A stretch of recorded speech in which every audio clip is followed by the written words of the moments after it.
Welcome, and on behalf of the Green Acres Academy, I will be sharing our journey of digital transformation during this year of COVID in the hope that other ASISC schools may take away some ideas and have some benefit from this as well.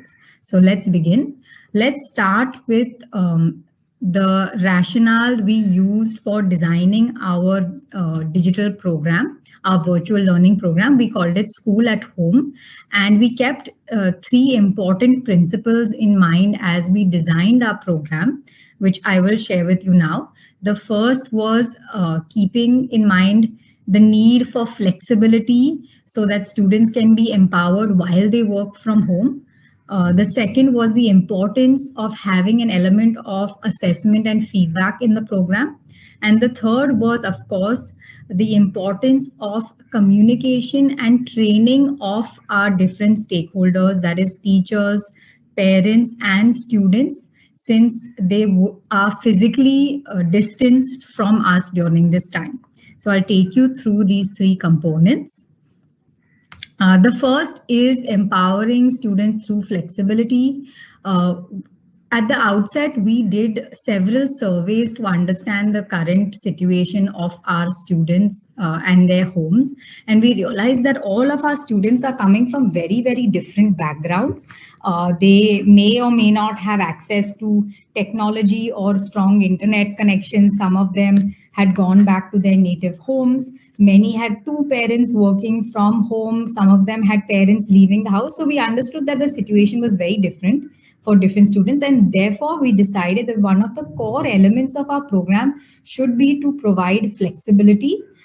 So we put into place right from the get-go two components to our program. One is the synchronous sessions, which happen much like a live class face-to-face on Google Meets. And the second was an asynchronous plan. Both happened daily. The asynchronous plan was a detailed step-by-step plan that was provided to students on Google Classroom. And I won't go into much detail because this is a short presentation, but both these pieces have been a core part of our school at home program. Okay, so some information on our synchronous sessions, that is the live ones, they happened face to face with their teachers. The duration of the sessions were different for different grades. Our primary grades had shorter sessions of 30 minutes. Our secondary grades had longer sessions of 45 minutes. Also, the number of sessions were different for different grades. Here is a small sample schedule for for our grade 9 to 7 classes. Here is a picture of our children very actively engaged in these classes. And of course, one of the biggest benefits was that they had some face-to-face time with their teachers and friends, which everybody was really missing out during this time. Okay, what were our asynchronous sessions like? Here is a sample schedule. Some interesting things we did in our asynchronous sessions is because we realized that it was getting very hectic for our students. The asynchronous sessions repeated most of the core content from the live sessions, but it made it available to our students in case they were unable to attend the live sessions or the synchronous sessions for any reason. So what the asynchronous sessions provided was step-by-step instructions of the material with resources, so the worksheets or the presentations. And also what we started doing towards the last 3 months is we also provided a recording of the live session, the synchronous session of the same lesson, so students could access it in case they were not able to make it for the live session. Another interesting thing that we landed up doing is, because we didn't want students to be overburdened from home, they were struggling to keep their schedule. We used to divide it into essential tasks which students compulsorily had to do, and also enrichment tasks, which students, we provided the resources, but we told students if you don't have enough time to do all of them, at least do the essential stuff which we have marked in green. Okay. Okay, so moving on to the second piece. So I talked about flexibility and the importance of a flexible empowering students with both synchronous and asynchronous. Now move to the second key component, which was the need for assessment and feedback. One thing we realized right from the start is that our children are not going to be present physically in front of us, and it's not enough for us as a school to just provide them with instruction and one-way teaching. Of course, we want quality instruction, but unless the students are able to submit their responses, show us what they've learned, and get some feedback, there will not be any true learning taking place, right? So right from the beginning, we said, how do we give students a way to showcase what they are learning right from the start? So what we started off with right in the beginning was simple Google Forms. And from day one, along with the instructional videos and sync classes and stuff, we always had a check for understanding through assessment. Eventually, we broadened the different tools we used for assessment. So not only Google Forms, we started to use interactive things like Kahoot, quizzes, Mentimeter, where our teachers could actually check our students doing the work or not. And one very interesting thing that we also did along with this is we ensured that throughout the 9 months, every teacher had a check of how many students were doing the work and how many students were actually scoring well on their assessments. So over the span of 8 or 9 months, we've done between 20 and 40 assessments in each subject online. And our teachers know which children have been submitting 80 to 90%, which children have not been able to engage with the material and are, on the lower side, and they've been reaching out to them through classroom for support.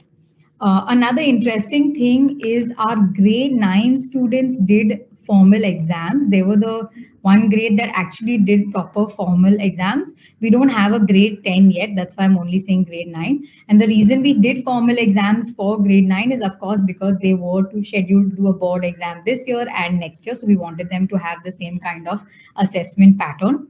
And we used an e-portal called exam.net to do this, and it was a very demanding process on the part of our teachers, because we had 1:10 ratio of supervision and they had to correct all the papers digitally, but it was a great experience, very valuable for students. In terms of feedback, as I mentioned earlier, feedback is given to students through auto-corrected answers on Google Forms, but also now students submit their writing work as pictures onto the Google form, and our teachers are able to give written feedback through that as well. And of course, we have open communication. Students can ask questions anytime through the Google Classroom platform and their school emails. So that has worked out really well, and was definitely a key feature that ensured good engagement from our students. We're very happy that after we collected the data, we found about 98 to 99% of all our students were online on all our learning portals. And regularly, we have attendance between 80 to 90% on sync classes. And about 75 to 80% of the children are regularly submitting all their assignments. So that is pretty encouraging for us. Here are some pictures. Here's a sample of the Google form, and some reflections on the grade 9. This here's a sample of how students also submit their written work on a Google form. We've also been using other tools like Flipgrid, etc., but I won't get into those. Okay, our third piece. So I talked about empowering students through a flexible schedule, then the importance of assessment and feedback. And our third component in our design was strong and powerful communication to all three stakeholders. One is our teachers. Our teachers are not, before COVID, didn't really use that much tech. So we had to have systematic professional development for them, empower them. Then, of course, our parents who didn't have as many ways to understand what was happening in school, we had to organize orientation workshops, had to have virtual PTMs, parent-teacher meetings, and finally, for students, our students who get to see their teachers every day and in the corridors, we had to give them a channel to talk to their teachers, ask questions, clarify doubts. I'll just talk about it really quickly. Let's start with teachers. One of the fantastic things our school administration managed to is as soon as the lockdown happened, they managed to get one laptop to each of the teachers, which was fantastic. And so because of that, we were able to, by April and March, have a full-fledged digital PD over 10 days during the May PD. During this time, of course, we gave them the whole PD. When we designed it in a way where we behaved as teachers and used all the tools that we were expecting them to do. So if we said use certain tools for instruction, we use them in our PD. If we said do assessment on Google Forms and use Kahoot and quizzes, we use them in our PD for teachers as well. And this worked really well. The teachers, almost close to 100%, if not 100%, when we took feedback from them, said that they had acquired tremendous amount of skills during the PD, and we could see it, of course, in our classrooms. I'm not going to get into it, but of course, we can always share more details if needed. So here are our teachers attending PD. Here is us using a tool called Padlet. Here is us using a tool called Pear Deck, all of which the teachers landed up using with their students after the PD was over. Parent workshops and orientations. Just some of the things we did is, when we started, we launched Google Classroom and a lot of the other features. We had for 2 weeks opened a helpline with the support of our IT team, so that parents who weren't very tech savvy could call and get their doubts clarified. It's the first time they were using school email IDs. We had sent out 2,000 school email IDs for the first time for students to use. And it worked really well, because at the end of 2 weeks, we had 99% of our parents and students enrolled on our platform. In addition, all the regular things that we have for our parents, parent orientation workshops, etc., career guidance, all of those things, we turn them to digital platforms. So some of them we did asynchronously by creating a Google site. So our parent orientations had 7 to 8 small videos for parents on a Google site. And some of them were done on live Google Meets and Zoom calls as sessions. We managed to have virtual PTMs for all the grades. We've already finished 2 PTMs, and actually grade 9 has had 3 PTMs as well. And we always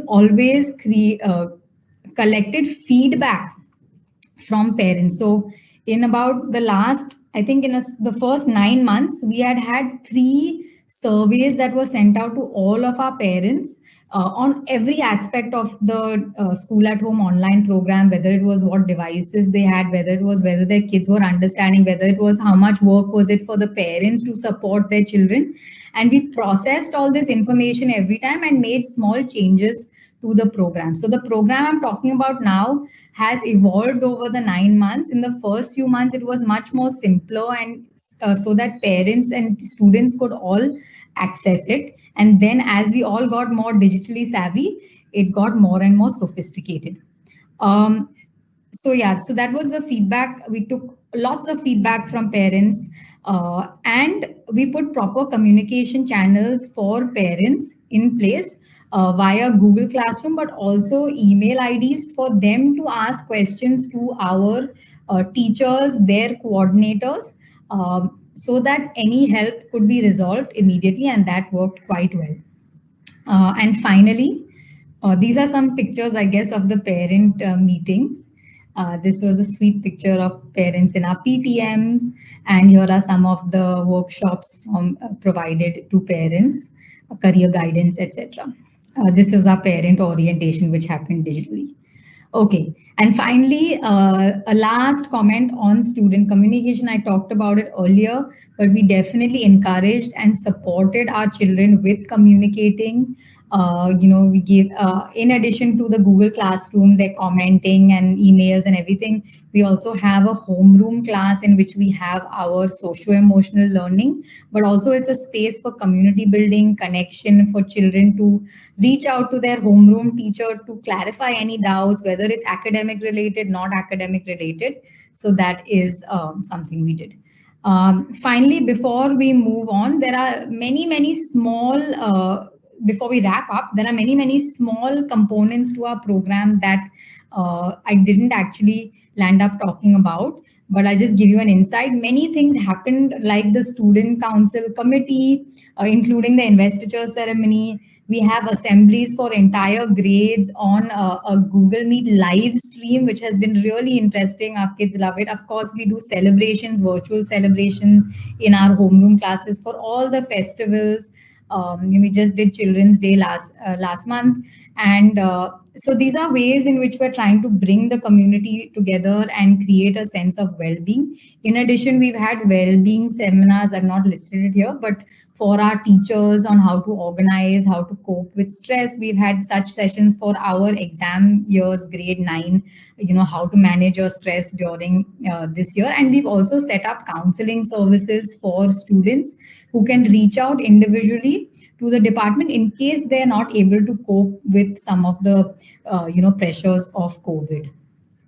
So these are all small things that are happening as well.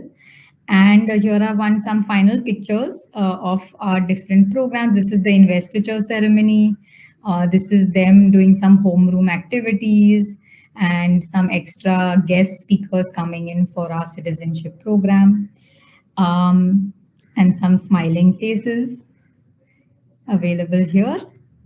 Yeah, and that is our program in a gist.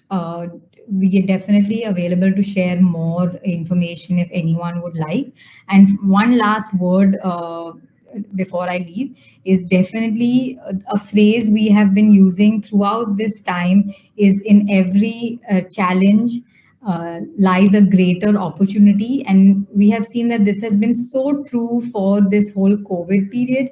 We have seen tremendous levels of teamwork, collaboration, support within the team.